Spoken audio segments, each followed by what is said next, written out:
Welcome back, everyone, to the first Tuesday of Lent. We're going to talk about something very practical, and that is how to deny the appetite or discipline the palate according to the wisdom of the saints. We're going to look at wisdom from St Alphonsus the Gory. We're going to look at St Philip Neri and also St Bonaventure. And the idea about this is that when we take on fasting and we take on penance, we should not broadcast it to the world. We should have some sort of level of discreetness because it's really between us and God. And so what we're going to talk about are practical things that we can do to really remain discreet and secret in our fasting so nobody knows. And it's the goal. It will be denying the palate, denying the appetite. So St Bonaventure says that we can deny the appetite in three ways: in quality, in quantity, and manner. Quality, quantity, and manner. Today we're going to focus on quality. This is what St Alphonsus the Gory says. Small is the progress of him who is not content with what is offered to him, but requires that it be prepared in a different manner, or seeks more palatable food. He who is mortified is satisfied with what is placed before him, and instead of seeking after delicacies, he selects among the dishes that may be presented to him the least palatable, provided it be not prejudicial to health. What we're talking about is the quality of the food. Now, we all like a good meal, and we have a tendency when we are sitting down at a family meal, for example, to select from the dish that is before us and put on our plate that which is pleasing to us, that most delights us, that we have an inkling towards.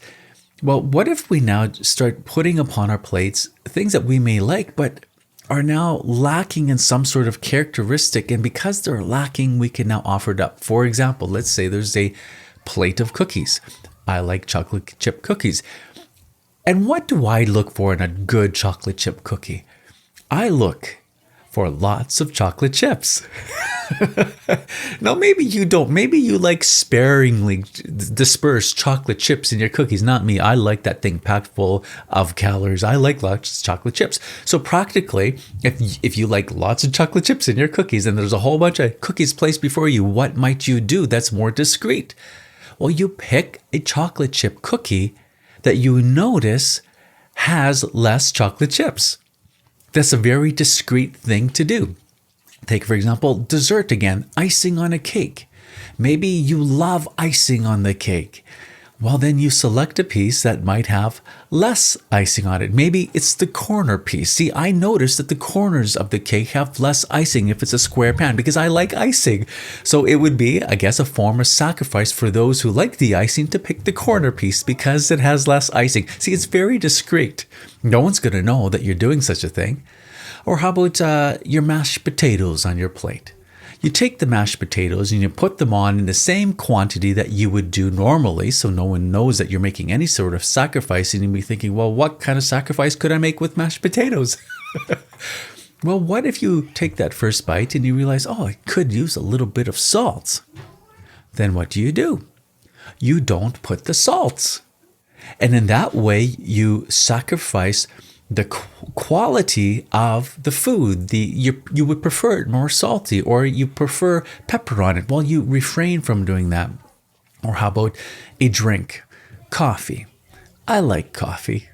I like a hot cup of coffee. Maybe you're like me. Well, what do you do with coffee? Well, perhaps if you want to make a little sacrifice with your coffee where nobody knows, you pour that cup of coffee and it sits for just a little bit longer. For what purpose? So it becomes lukewarm. No one's going to know that it's lukewarm coffee, but the experience will be different than having it exactly the way you like it. Or if you like cream in your coffee, well, maybe you still put the cream, but you put less cream. Or if you like sugar in your coffee, well, maybe you just put a little bit less sugar. These are very discreet ways of disciplining the palate because you're not choosing what is preferred, even though that option is before you. So you have to exercise some self-control. Think about even a glass of water. How do you like your water? Do you like it really with lots of ice and really cold? Well, then what's the sacrifice? Don't put the ice in it. drink your water lukewarm. For some people, that might not be a sacrifice. For other people, they really like their ice cold water. Well, then you can still have the water, but then you change the quality of the food.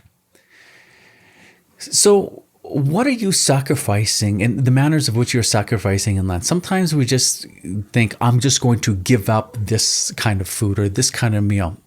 Totally appropriate. That comes to the quantity of the food. We're talking about quality. Most people forget this aspect when it comes to fasting. So look at your food, look at the things that you have decided to give up, and maybe you can work in the discipline through quality. There's an infinite amount of different things that we talk about, like sauces, for example, in meals. You have a big meal, you put your food onto the plate. Well, then there's a whole assortment of sauces that usually go with it.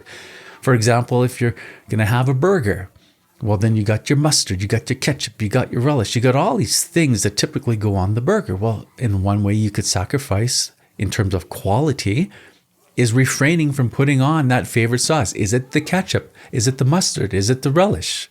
No one's going to know. Most people don't know that you really like relish or you really like mustard. So it's discreet. It's secret. Salads. What are you putting on your salad? Well, then what do you really like on your salad? Well, in that way you can just refrain from the ranch dressing. Still have, maybe it's a vinaigrette, because that's an option there. It's your least favorite option, the vinaigrette. You'd rather have that ranch. So you say, no, I'm not going to have the ranch. I'm going to have the vinaigrette, and I'm going to put that on. No one's going to know. But yet you are disciplining your palate. You are choosing a lesser quality, lesser pleasing option before you. Where there's a common table, says St. Philip Neri, all should eat of what is served up. Hence he frequently exhorted his disciples to avoid all singularity as the origin of spiritual pride. One who is courageous finds opportunities of practicing mortification without allowing it to appear to others. So friends, we went through many examples of different ways that we can sacrifice through quality. I'm sure you can think of some. In fact, I invite you to share some ideas of how we can sacrifice. I just shared off the top of my head, but I bet you got some better ideas, don't you? Share with me below what stood out to you and why. Offer your own ideas. I'd love to learn from you. And we will see you tomorrow. God bless you.